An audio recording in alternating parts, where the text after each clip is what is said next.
नमस्कार, स्वागत है आपका दे दनादन में। आपके साथ मैं हूं सोनल दहिया। आईपीएल 13 के 22वें मैच में सनराइजर्स हैदराबाद ने किंग्स 11 पंजाब को 69 रन से हरा दिया है। दरअसल हैदराबाद की तरफ से मिले 202 रनों के लक्ष्य का पीछा करते हुए किंग्स 11 पंजाब की पूरी टीम 16.5 ओवर में 132 रन पर ऑल आउट हो गई।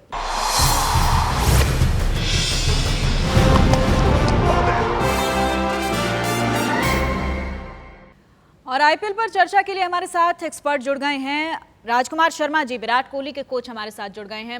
राजकुमार शर्मा जी, कल के अगर मैच की हम बात करें तो देखिए कहीं ना कहीं किंग्स 11 पंजाब की जो पिछली परफॉर्मेंस रही है उससे सनराइजर्स का पलड़ा तो भारी कहीं ना कहीं लग ही रहा था, लेकिन कल का जो मैच रहा और हैदराबाद ने जिस तरह से शानदार पारी खेली वो अपने आप में खास रहा है। बिल्कुल सोनल, आपने ठीक कहा कि पंजाब जिससे बहुत आशाएं थी, ऑन पेपर बहुत स्ट्रांग टीम लग रही थी और लग रहा था कि इस आईपीएल में ज़रूर कुछ धमाका करेगी, लेकिन लगातार बड़ी हार उनको मिल रही है और कहीं ना कहीं प्लानिंग की कमी और एप्लीकेशन की भी कमी लग रही है। और जिस तरह से ओपनिंग स्टैंड रहा जॉनी ब्रेस्टो और डेविड वार्नर का, तो मैच बहुत दूर ले गए वो पंजाब की पकड़ से और कभी भी पंजाब उसके बाद मैच में दिखाई नहीं दिया। और 202 रन का लक्ष्य जो एक समय लग रहा था कि शायद हैदराबाद अगर वो दोनों जल्दी एक ही ओवर में आउट नहीं होते तो एक समय लग रहा था कि ये स्कोर 230 के आसपास जाएगा। फॉर्चुनेटली पंजाब ने थोड़ा कंट्रोल किया बाद में और ये इस स्कोर को 201 तक सीमित किया। लेकिन वहां पर भी लगातार जब पंजाब बल्लेबाजी करने आया लगातार विकेट खोते रहे और एक बड़ी जीत मिली है हैदराबाद को और इससे उनका कॉन्फिडेंस काफी बढ़ गया। टेबल में भी वो तीसरे नंबर पर आ गए हैं पॉइंट्स टेबल में। तो कहीं ना कहीं अब पंजाब के लिए बहुत सारी मुश्किलें हैं, यहाँ से कोई बहुत बड़ा करिश्मा ही उनको प्लेऑफ तक पहुंचा सकता है। बिल्कुल सही कह रहे हैं आप, कोई बहुत बड़ा करिश्मा ही अब पंजाब को करना पड़ेगा, तभी कहीं आगे जाकर वो टीम जो है टिक पाएगी। हमारे स्पोर्ट्स एडिटर राजीव मिश्रा जी भी हमारे साथ जुड़ गए हैं। राजीव जी, देखिए पंजाब की टीम की अगर हम बात करें तो शुरुआत में मयंक अग्रवाल लय में दिखाई तो दे रहे थे, लेकिन धीरे धीरे जो बाकी परफॉर्मेंस रही है बाकी क्रिकेटर्स की, उन्होंने बहुत निराश किया।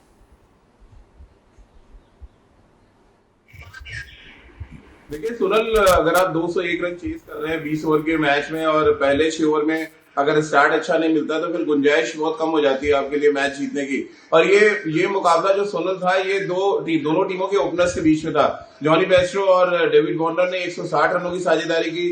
वही मयंक अग्रवाल और के राहुल जो बहुत अच्छे फॉर्म में चल रहे थे, पंजाब के लिए हाईएस्ट रन स्कोरर है पंजाब के लिए। अगर आप उनका स्टार्ट देखें, जब उन्होंने स्टार्ट अच्छा किया पंजाब उन मैचों में अच्छा करती नजर आई, लेकिन जिन मैचों में वो जल्दी आउट हो गए फिर किंग्स 11 पंजाब के पास ऑप्शन नहीं था। और अगर आप देखें, अगर निकोलस पूरन की पारी छोड़ दे तो इस पूरे टूर्नामेंट में के राहुल और मयंक अग्रवाल पे ही पंजाब पूरी तरह से डिपेंडेंट है। और किसी बड़े टूर्नामेंट में, अच्छे टूर्नामेंट में सोनल अगर आपको अच्छा करना है तो फिर आपको ये देखना पड़ेगा कि आपकी टीम कैसे कंट्रीब्यूट कर रही है।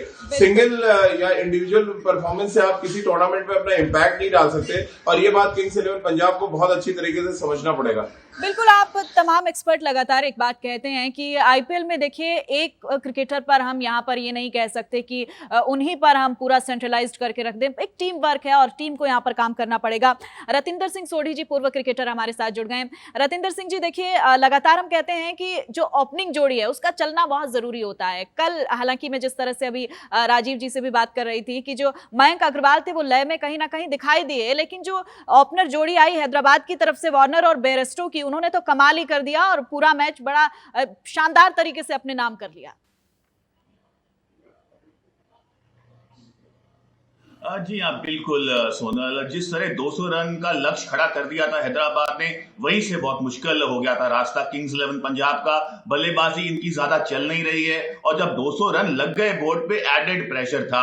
मयंक अग्रवाल और केएल राहुल पे बहुत ज्यादा निर्भर कर रही है, बाकी लड़के कुछ खास नहीं कर रहे हैं। बॉलिंग में ज्यादा स्टैंडर्ड्स नहीं नजर आ रहे हैं। अगर हम वेरिएशंस की बात करें, बहुत मार पड़ रही है। डेथ बॉलिंग इनका बड़ा प्रेडिकामेंट है, तो कहीं ना कहीं जो मुश्किलें हैं वो बढ़ती जा रही हैं। और सबसे बड़ी बात है, किंग्स 11 पंजाब अपनी गलतियों से सीख नहीं रही है। तो अब जैसे अभी राजकुमार जी ने कहा, राजीव ने कहा, रास्ता बहुत मुश्किल है क्योंकि यहां से वापसी करना I think it is virtually impossible. ज्यादा मैच हार चुके हैं, अब टीम को इकट्ठा करना अनिल कुंबले के लिए आसान नहीं होगा, but all said and done you have to give it to Hyderabad. बहुत अच्छी क्रिकेट खेले।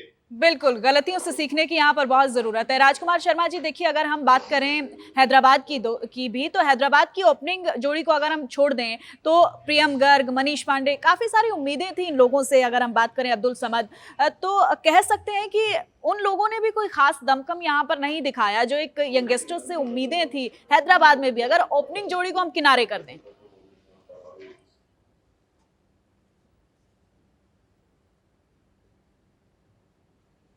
तो बहुत कुछ नहीं बचा था यंगस्टर्स के लिए करने के लिए, और उस स्टेज में ये होता है कि 4-5 ओवर बचे हैं तो आपको जाके मारना ही होता है। तो आप उसमें ब्लेम नहीं कर सकते यंगस्टर्स को, क्योंकि उनका रोल ही ये डिफाइन किया जाता है कि आप जाके मैक्सिमम जितने रन बना सकते हैं बनाइए, जाते ही आपको मारना है। और क्रिकेट में इतना आसान नहीं होता कि आप जाते ही चौके छक्के मारने लगें। आपको थोड़ा सा देखना पड़ता है विकेट कैसा खेल रही है, बॉलिंग क्या हो रही है। तो काफ़ी लंबा ओपनिंग स्टैंड हो गया था, इस वजह से यंगस्टर्स को मौका नहीं मिला। लेकिन बहुत अच्छे यंगस्टर्स हैं उनके पास, प्रियम गर्ग और अभिषेक के रूप में। तो मुझे आशा है कि आने वाले मैचेस में वो दिखाएंगे कि वो कितना कैपेबल हैं, और वो एक बहुत अच्छी उम्मीद है वो भारतीय क्रिकेट के लिए। बिल्कुल ठीक है, आप तमाम लोग बने रहिए हमारे साथ।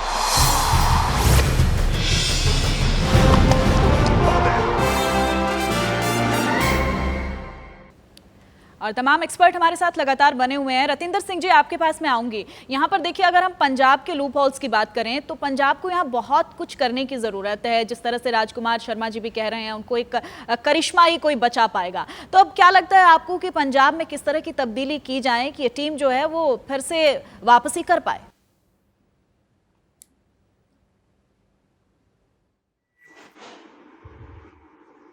इतने मैचेस जब आप हार जाते हैं, सबसे बड़ी आप बात है आपके हौसले ध्वस्त होते हैं। और पंजाब कोई नैरो मार्जिन से नहीं हार रही है, 10 विकेट से हार रही है, बड़े बड़े रनों से हार रही है, ज्यादा पास नहीं जा रही है टीमों के। तो वहां पे भी इनका कॉन्फिडेंस बहुत नीचे गया होगा।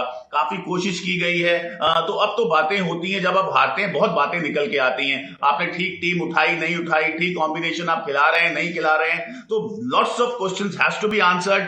बट यहाँ पे कहीं ना कहीं बल्लेबाजी को क्लिक करना होगा, क्योंकि अगर आपका मिडिल ऑर्डर रन नहीं बनाएगा, आप हर समय केएल राहुल को नहीं बोल सकते भाई तू जा और 100 रन बना के आ। मिडिल ऑर्डर को कहीं ना कहीं बहुत रिस्पॉन्सिबिलिटी लेने की जरूरत है। तो अब देखना है अगला जो मैचेस हैं कैसे किंग्स 11 पंजाब अपने आप को इकट्ठा करती है और लौटती है।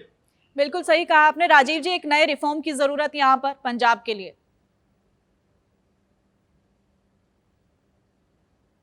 बिल्कुल, पंजाब के लिए भी है और सनराइजर्स हैदराबाद के लिए भी रास्ते बहुत आसान नहीं है। अगर आप उनका भी प्रदर्शन देखें तो ये सिर्फ तीसरा मैच जीते हैं अभी लीग में।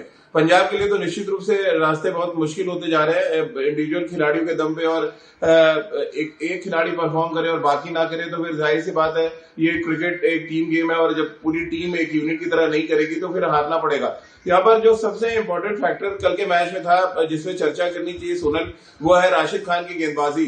राशिद खान ने बहुत बड़ा फर्क डाला है सनराइजर्स हैदराबाद के लिए पिछले 2-3 मैचेस में। अगर आप 4 ओवर में 12 रन देके 3 विकेट ले रहे हैं तो मैच को एक तरह से आप एक तरफा कर दे रहे हैं T20 फॉर्मेट में। और इससे पहले का भी स्पेल जो उन्होंने डाला उसमें भी उन्होंने 3 विकेट निकाली 12-13 रन देके।